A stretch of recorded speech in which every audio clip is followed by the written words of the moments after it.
Hi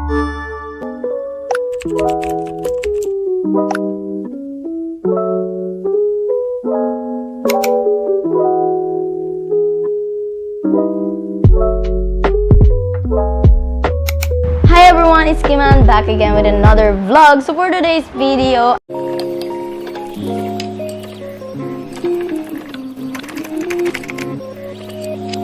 share ko sa inyo yung aking Brazilian blowout. I bought this from Shopee, guys. So ayan siya. So first time ko to gagamitin, tong Brazilian blowout. So yan, so meron naman siyang direction dito kung paano natin to gagamitin. Wash the hair with shampoo twice, then dry the hair with cold lower heat. So ayun nga, shampoo natin muna yung buhok. So pero tapos na yon, yan, kaya basa pa yung buhok ko. Ganun mo talaga ginagawa sa ano, 'di ba, sa mga salon. Apply the Brazilian blowout and wait for 30 minutes to 1 hour. Pwede natin siyang i-ano ng 30 minutes. Kaya naman nagmamadali, ibabad mo pa ng 1 hour para mas maganda yung kalabasan. Blow dry your hair 100% dry. So, dapat daw tuyo-tuyo na yung buhok mo, guys. Flat iron hair from root to end. So, planchayin natin siya pagkatapos natin siya i-blower. And rinse after 3 days using conditioner only. So, mag-conditioner ka lang daw katapos mong gumamit ng Brazilian blowout. So, ito try natin to, guys, kung effective ba tong ano na to, Brazilian kinemerut na to. Ito rin daw yung ginagamit sa salon. So, try natin siya. Pag nagpapa-Brazilian ako kasi talaga sa salon eh. So, first time kong Brazilian blowout dito. Since, ayan, tingnan yung nangyari sa hair ko, kaya kailangan talaga niyang i-Brazilian kasi nakailang kulay na naman ng ate mo. Ako, nag-block na ako ng buhok, tapos naisipan na naman mag-bleach, no? Guys, so inopen ko na siya. Tinanggal ko lang yung ano. So, ilalagay na natin siya sa Tupperware na lang kasi wala akong lagyan. Ano to, bali 250 ml to, guys. Pwede kayo bumili ng 150 ml, 250 ml, 500 ml. Glam vlog lang to dahil nga gusto ko nang gamitin yung Brazilian. So, first, lalagay muna natin siya dito. I-blower ko na lang yung buhok ko. Lagay ko na siya dito. Pero magtitira ako dito, guys, kasi pwede ko pa ito gamitin after 3 months siguro. Basta yun, pang dalawang gamitan kasi ito para sa buhok ko. Hindi naman mahaba yung buhok ko. Mabango siya, guys. Oh, may kasama pang puppet sa loob. Hindi ako sure kung masakit din to sa mata kasi every time na nagpapa-Brazilian ako sa mga salon, masakit siya sa mata. So guys, i-blower ko muna yung hair ko.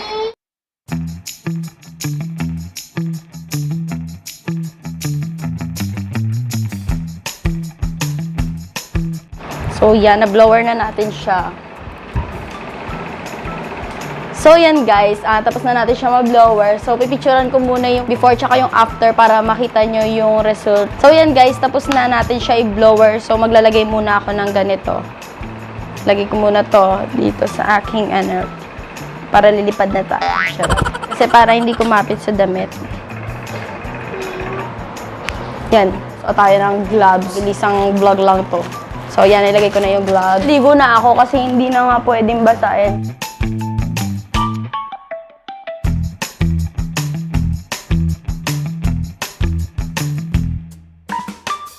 Unahin mo yung pinakababa.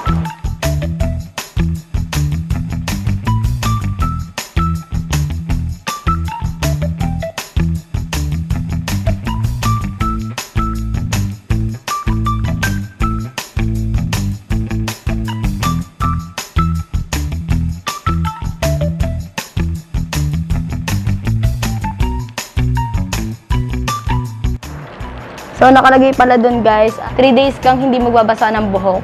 Tapos nun, pag pwede ka na magbasa ng buhok mo, mag-conditioner ka na. Huwag ka muna gagamit ng shampoo. Yun. Conditioner lang.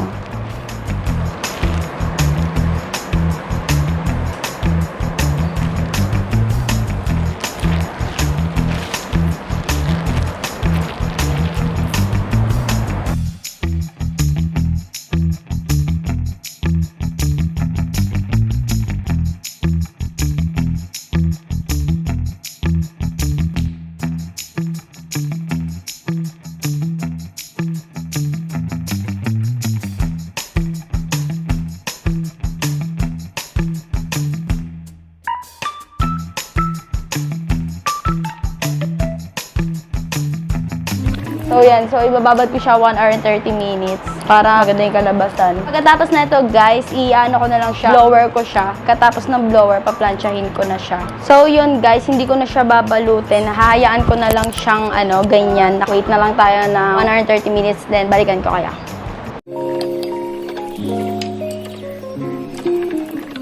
Hi guys! So, tapos na natin siya. Ibabad ng 1 hour and 30 minutes. So, blower na natin siya. Then, after that, paplansyahin naman natin siya pagkatapos ng blower.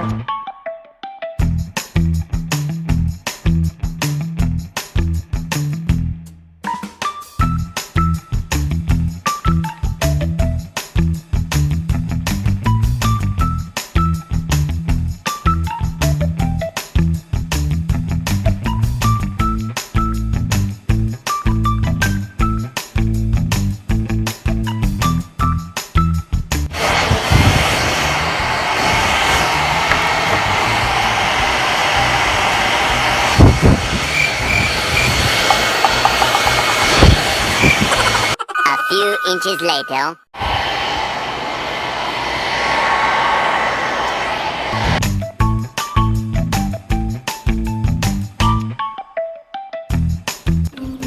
So guys, ang next natin is paplansyahin naman natin to. So, tapos na tayo sa blower. So, plansyahin muna natin siya.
So, dito na ako mag-e-end ng vlog ko, guys. That's it for today's vlog, guys. Hope you like this video. So, bye, guys. See you on my next vlog. Subscribe!